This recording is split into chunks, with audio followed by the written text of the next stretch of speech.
kutoka idhaa ya Kiswahili ya Radio Fortune Africa.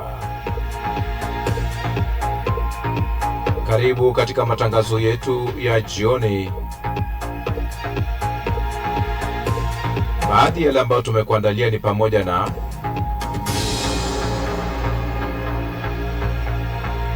Trump amesema Marekani inafanya kazi kwa karibu na Iran. Madagascar yatangaza hali ya dharura kutokana na uhaba mkubwa wa mafuta unaohusishwa na vita vya Iran.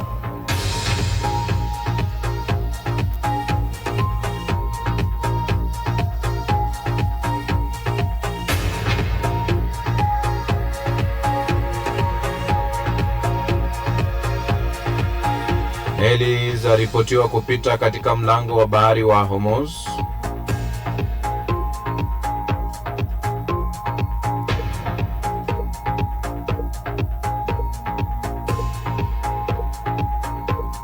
Mwenyekiti wa tume ya AU aunga mkono makubaliano ya kusitisha mapigano kati ya Marekani na Iran. Naam. Na tumai ubweri wa afya pote pale ulipo duniani kwa moyo mkunjufu na mikono miwili.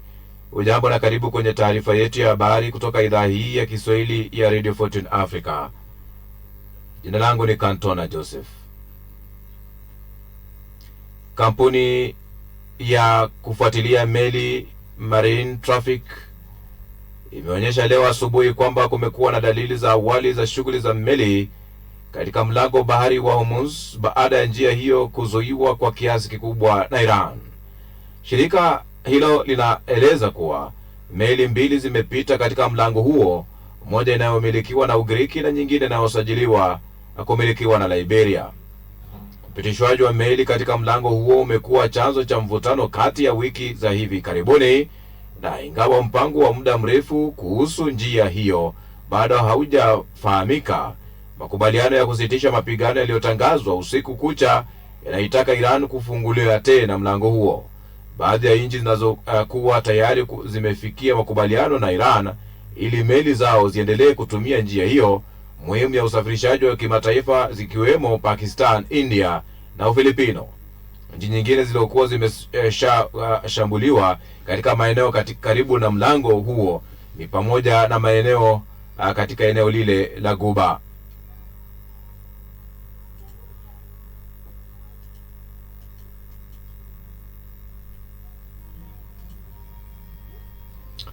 Madagascar imetangaza hali ya dharura kwa muda wa wiki mbili kufuatia uhaba mkubwa wa mafuta uliosababishwa na vita vya Marekani na Israel dhidi ya Iran. Mamlaka imesema uamuzi huo uliafikiwa baada ya kikao cha baraza la mawaziri Jumanne kutokana na hofu kwamba hali hiyo imeweza kusababishwa vurugu la kijamii. Kisiwa hicho cha bahari ya Hindi ambacho hutegemea mafuta kuzalisha sehemu kubwa ya umeme wake kimetegemea uagizaji wa mafuta kutoka Mashariki ya Kati, na usambazaji unaotarajiwa kuathiriwa kwa muda licha ya kusitishwa kwa mapigano kwa wiki mbili kuliko tangazwa usiku. Mwaka jana kukatika kwa mara kwa umeme na maji nchini Madagascar kulisababisha maandamano yaliyoongozwa na vijana ambao baadaye yaligeuka kuwa machafuko ya kisiasa na kusababisha jeshi kuchukua madaraka. Haijajulikana wazi hatua mahususi ambazo serikali inapanga kuchukua, lakini imesema sasa ina mamlaka ya kuimarisha sekta ya umeme, kupunguza usambazaji zaidi, kudhibiti matumizi na kuhakikisha huduma za umma zinaendelea. Unaendelea kupokea taarifa hii ya habari kutoka idhaa hii ya Kiswahili ya Radio Fortune Africa. Awamu ya pili hii basi tunaungana na shirika la DW kwenye matangazo haya jioni.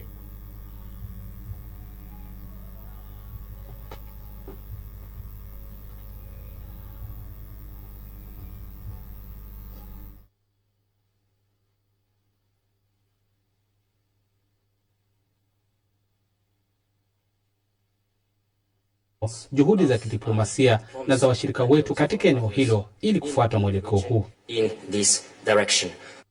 Miito imetolewa na mataifa mbalimbali ili kuheshimishwa kwa makubaliano hayo, huku mjumbe maalum wa katibu mkuu wa Umoja wa Mataifa Jean Arnaud akiwasili nchini Iran kama sehemu ya ziara ya kikanda inayolenga kusaidia juhudi za kutatua mgogoro huo wa Mashariki ya Kati. Beirut. Rais wa Lebanon Joseph Aoun ameitaka Israel kusitisha mashambulizi nchini humo, huku rais wa Ufaransa Emmanuel Macron naye akitoa wito wa Lebanon kujumuishwa kwenye makubaliano ya kusitisha mapigano yaliyofikiwa kati ya Marekani, Israel na Iran. Awali, Pakistan ambayo imekuwa mpatanishi ilitangaza kuwa makubaliano hayo yanayohusu pia Lebanon, lakini kauli hiyo ilipingwa na waziri mkuu wa Israel Benjamin Netanyahu.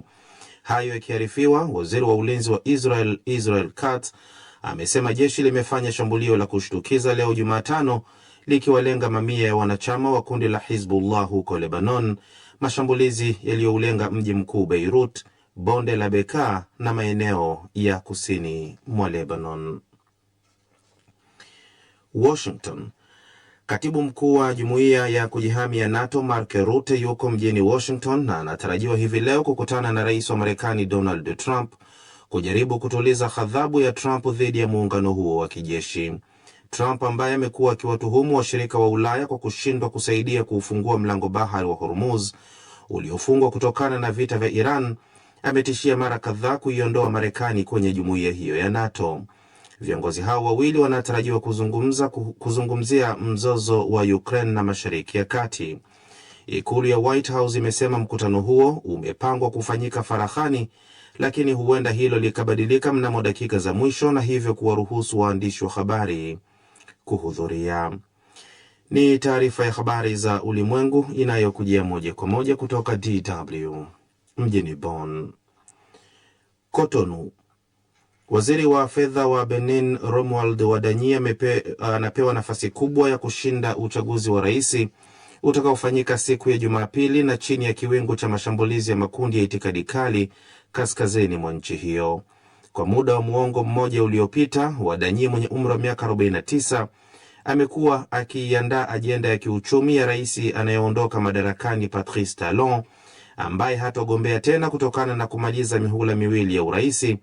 Na sasa Wadanyi anajipigia debe kuwa ataleta maendeleo, kuimarisha uchumi na kuboresha huduma za afya.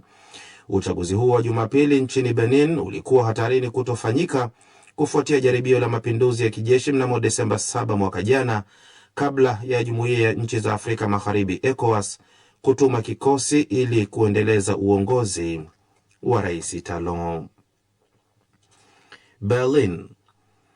Ujerumani imetupilia mbali shutuma za makamu wa rais wa Marekani JD Vance kwamba Umoja wa Ulaya unaingilia uchaguzi wa Hungary unaotarajiwa kufanyika siku ya Jumapili. Vance ambaye yuko ziarani mjini Budapest ili kumuunga mkono waziri mkuu wa muda mrefu wa Hungary Viktor Orban, aliushtumu Umoja wa Ulaya kwa kile alichokitaja kuwa kuingilia uchaguzi wa Hungary, akidai kuwa wamejaribu kudhoofisha uchumi wa nchi hiyo kwa kupandisha gharama za maisha. Urusi nayo imesema kuwa nchi kadhaa za Umoja wa Ulaya zinapinga kuchaguliwa tena kwa Viktor Orban na zinajaribu kuwasaidia wapinzani wake, ikiwa ni pamoja na Peter Magyar anayepewa nafasi kubwa ya kushinda uchaguzi huo wa bunge, hii ikiwa ni kulingana na kura za maoni. Na huo ndio mwisho wa taarifa hii ya habari za ulimwengu iliyokujia moja kwa moja kutoka idhaa ya Kiswahili ya DW mjini Bonn. DW Dunia Yetu leo jioni. Habari za ulimwengu jioni hii zimesomwa na Bakari Ubena. Pamoja na yote ambayo utayasikia humu, jipya kwa sasa ni pamoja na shutuma na kukiuka kusitisha mapigano kati ya Marekani na Israel dhidi ya Iran. Lakini wadadisi wanavizungumziaje vita hivyo? Itakuwa Umoja wa Mataifa hauna faida yoyote kama mtu yoyote anaweza kuamka akafanya ujinga wa aina yote, hata kama ana nguvu na magani. Kwa kweli inabidi mataifa yamkemee, hata kama ni mataifa madogo. Balozi Brigedia Jenerali mstaafu wa Tanzania Francis Bernard Mndolwa. Na huko Tanzania bado tume ya kuchunguza vurugu za uchaguzi baada ya uchaguzi wa Oktoba 29 nchini humo muda wake umesogezwa mbele. Msikilizaji na unanitazama katika mitandao ya kijamii, kama ilivyo ada ya matangazo haya muhimu, tutumie ujumbe mfupi katika chaneli yetu ya YouTube, lakini unaweza kutumia Instagram na Facebook, nasi ujumbe wetu huo tukausoma hapa. Hata siku moja bado haijamalizika tangu kutangazwa kwa makubaliano ya kusitisha mapigano Kwenye vita vilivyoanzishwa na Marekani na Israel dhidi ya Iran kumeanza kujitokeza shutuma za uvunjwaji wa makubaliano hayo, huku mkutano wa kwanza baina ya Marekani na Iran ukitazamiwa kuanza kesho kutwa Ijumaa nchini Pakistan. Mohamed Khalef na mengi zaidi. Jeshi la walinzi wa mapinduzi la Iran linasema limeidungua droni kusini mwa nchi hiyo mchana wa leo, masaa kadhaa baada ya kutangazwa kwa makubaliano ya kusitisha mapigano. Shirika la utangazaji la Iran IRIB limelinukuu hilo likisema, na hapa na nukuu pia, dakika chache zilizopita mfumo wa ulinzi wa anga umeidungua droni ya kiwango cha juu chapa ya Hermes 900 kwenye anga ya Lar, jimbo la Farsi. Uingiliaji wa ndege yoyote ya adui wa Kimarekani ama Kizayuni, hata kama si kwa ajili ya kufanya mashambulizi, unachukuliwa kwa uvunjaji wa makubaliano ya kusitisha mapigano na utachukuliwa hatua kali za haraka. Mwisho wa kunukuu. Jeshi hilo limeonya kwa mashambulizi hayo ambayo si ya kwanza kufanyika tangu usiku wa jana yatajibiwa. Tayari jeshi la Iran limeshafanya mashambulizi kadhaa kujibu yale yaliyorushwa kutokea ardhi za Umoja wa Falme za Kiarabu, Saudi Arabia na Kuwait. Saudi Arabia inasema imezidungua droni 9 juu ya anga lake ndani ya kipindi cha masaa machache tu yaliyopita, ingawa haikusema wapi droni hizo zimetokea. Kwa upande wake, waziri wa mambo ya kigeni wa Iran Abbas Araghchi amezungumza na mkuu wa majeshi wa Pakistan juu ya kile alichosema ni uvunjaji wa makubaliano ya kusitisha mapigano unaofanywa na Israel nchini Lebanon. Kwa mujibu wa masharti yaliyowekwa na Iran kwenye mpango huo, usitishaji wa mapigano unapaswa pia kuzijumuisha Lebanon, Iraq na Yemen. Mapema hivi leo jeshi la Israeli lilisema kwamba limefanya mashambulizi 7 mfululizo kwenye maeneo kadhaa ndani ya Lebanon, likidai kwamba liliwalenga wapiganaji wa kundi la Hezbollah.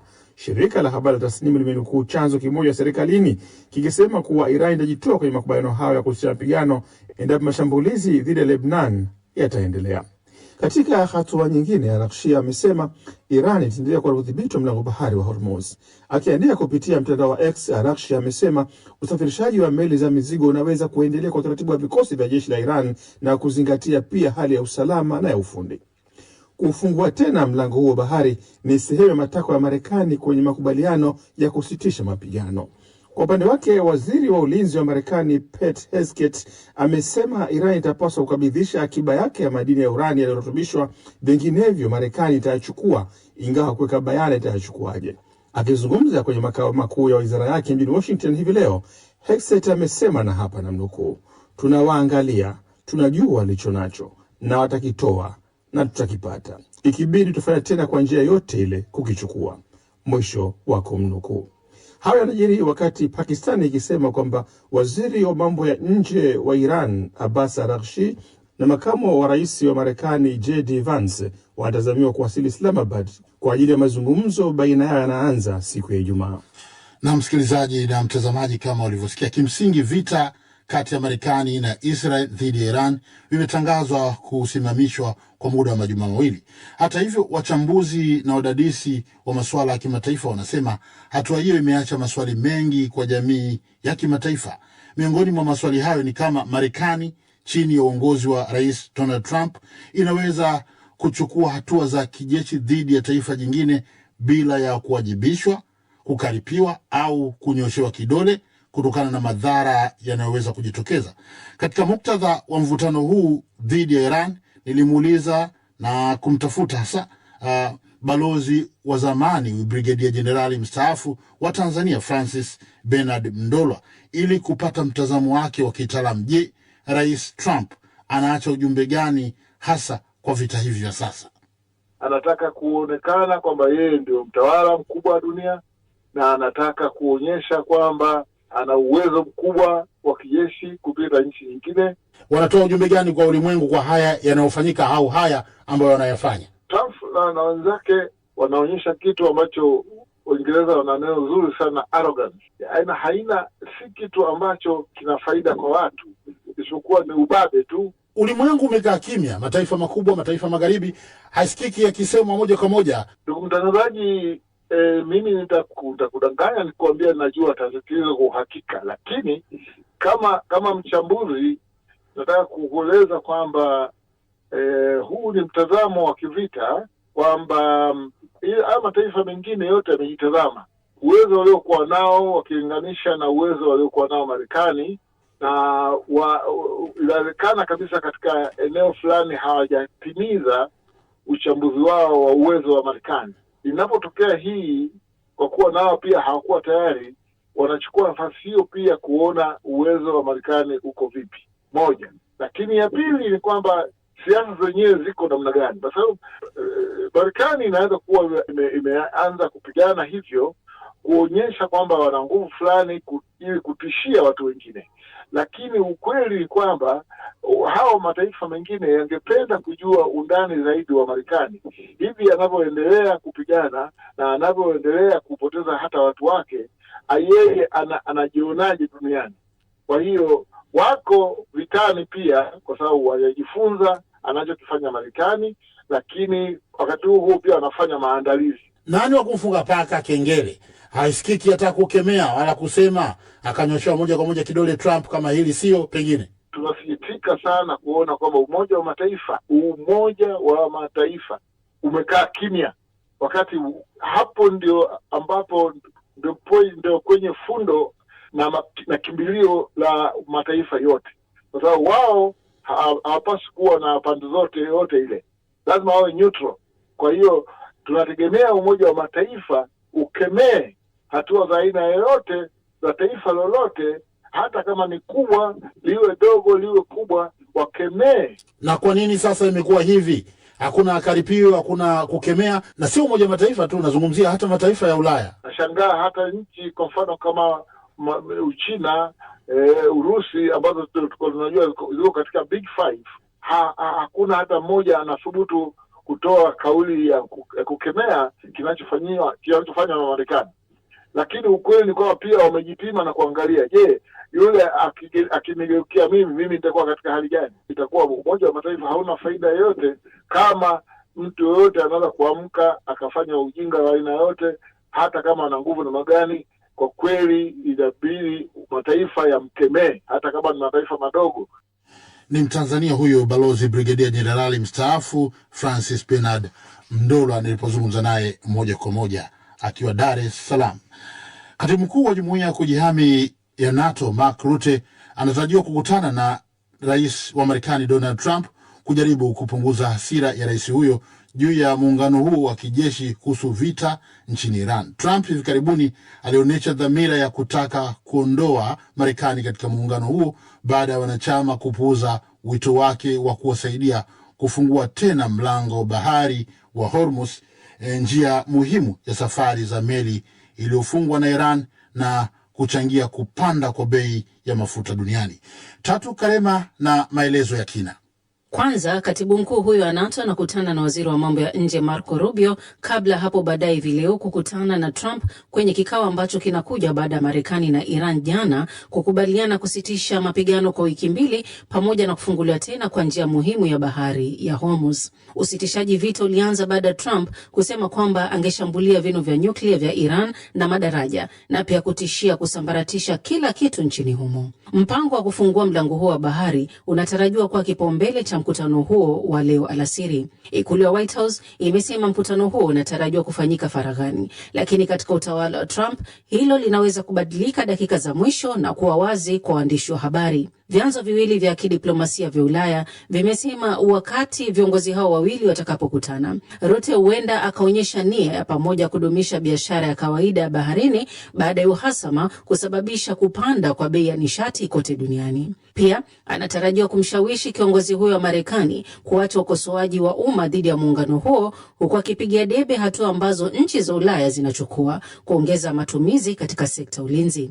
Afisa mmoja wa NATO amesema Rutte atatafuta kuongeza ushirikiano wa sekta ulinzi na kujadili vita nchini Iran na Ukraine. Lakini haijajulikana ikiwa NATO, muungano unaolenga Amerika Kaskazini na Ulaya, utatekeleza jukumu kubwa katika Mashariki ya Kati. Kulingana na mmoja wa wanadiplomasia hao, Rutte hajapewa jukumu na viongozi wa Ulaya kujitolea kufanya operesheni katika mlango bahari wa Hormuz atakapokutana na Trump.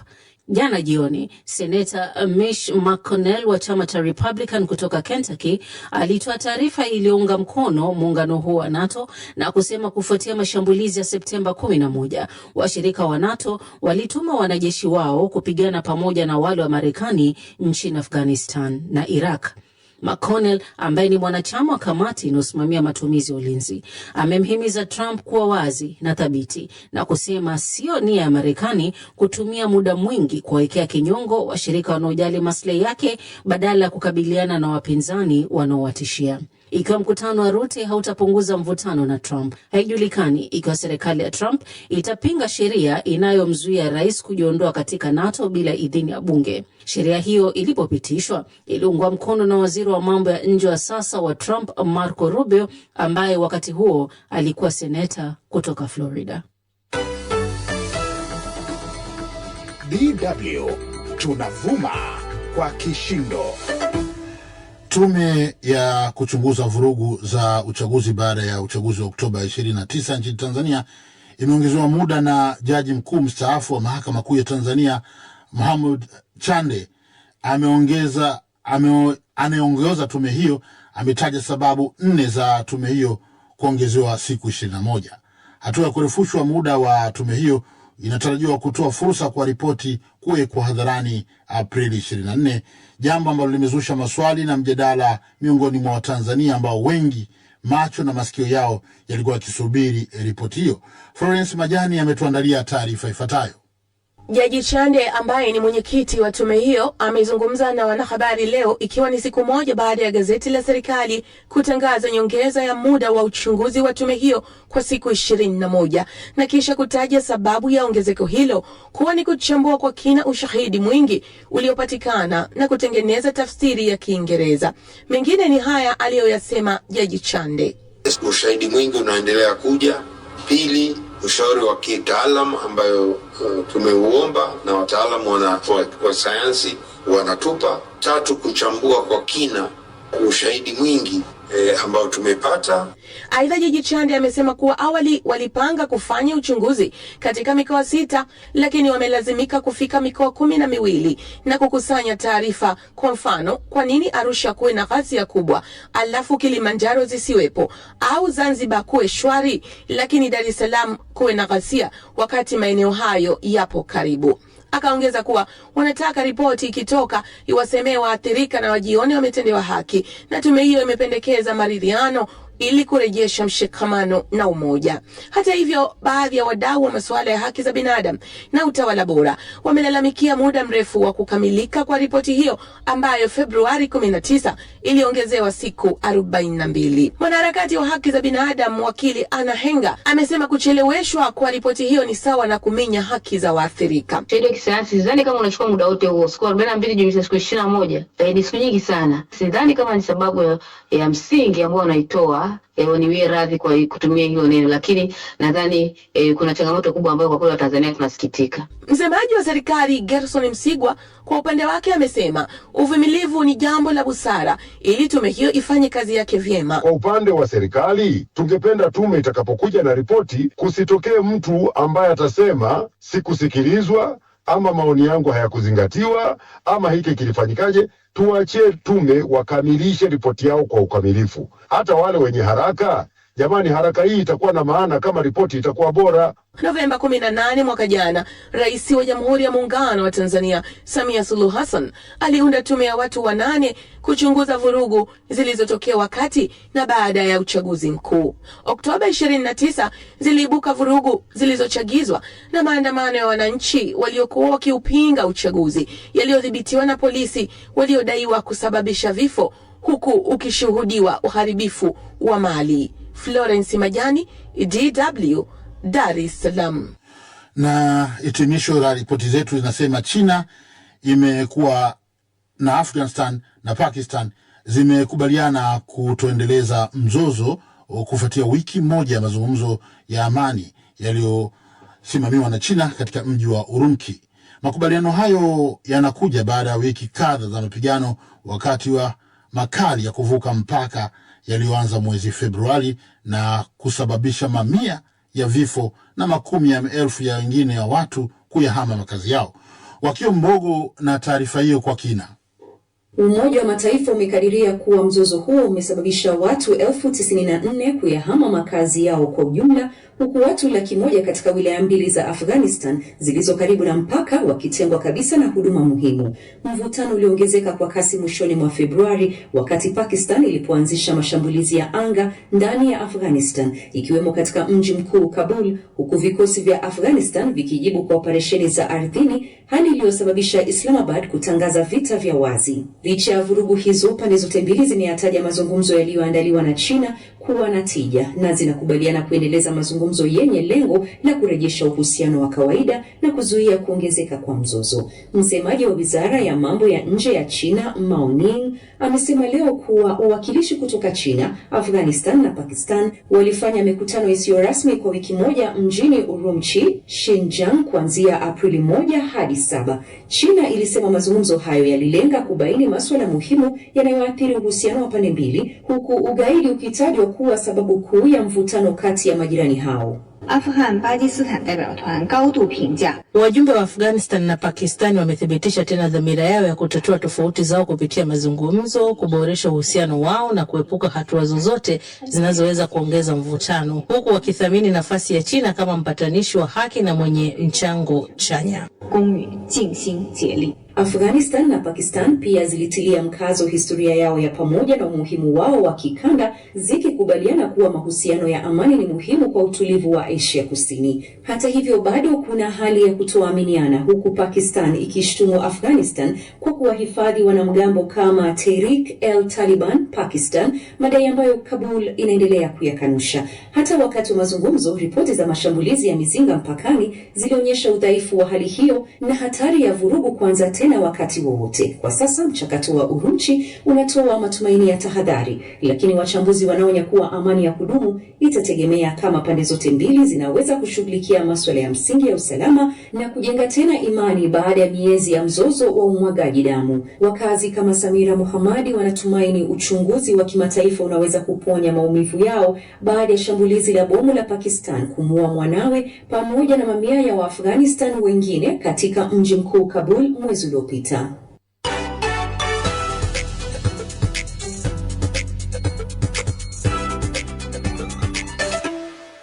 Angela, tumechoka kwa vita. Ndio. Hata mimi imenichosha kweli. Una nini sasa kwa mtandaoni? Nina mengi. Kutoka Tanzania kuna mambo mengi si haba.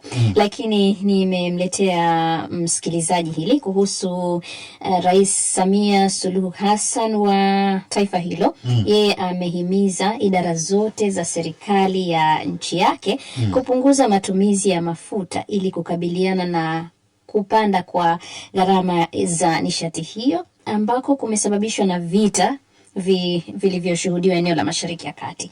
Na ameyazungumza hayo leo akiwa katika ikulu ya Chamwino huko mjini Dodoma, ambako amekiri kuwa ni kweli serikali ina matumizi makubwa sana ya mafuta kwa kuwa magari ni mengi na kuna safari nyingi. Sasa basi, kwa kuonesha mfano, amesema anaanza na ofisi yake.